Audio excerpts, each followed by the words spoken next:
2011 ఉమ్మడి రాష్ట్రంలో గ్రూప్ 1 పరీక్షలు నిర్వహిస్తే 2023 వరకు దాదాపుగా 12 సంవత్సరాలు గ్రూప్ 1 పరీక్షలు నిర్వహించలేదంటే, తెలంగాణ రాష్ట్రంలో 10 సంవత్సరాలు పరీక్ష నిర్వహించలేదంటే ఇంత బాధ్యత రహితమైన ప్రభుత్వం ఎక్కడైనా ఉంటుందా? వ్యక్తులు ఎవరైనా ఉంటారా?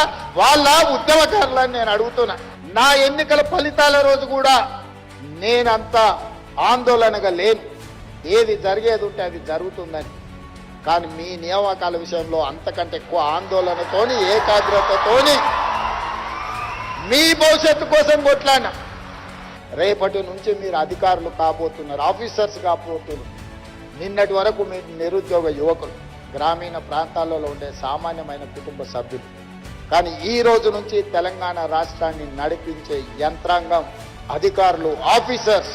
గొప్ప అవకాశం మాకొచ్చింది, మీకొచ్చింది. మీరు మేము కలిసి తెలంగాణ నిర్మాణంలో భాగస్వాములం అవుదామని తెలియజేస్తూ మరొక్కసారి మీ అందరికీ మనస్ఫూర్తిగా నేను అభినందనలు తెలియజేస్తున్నాను.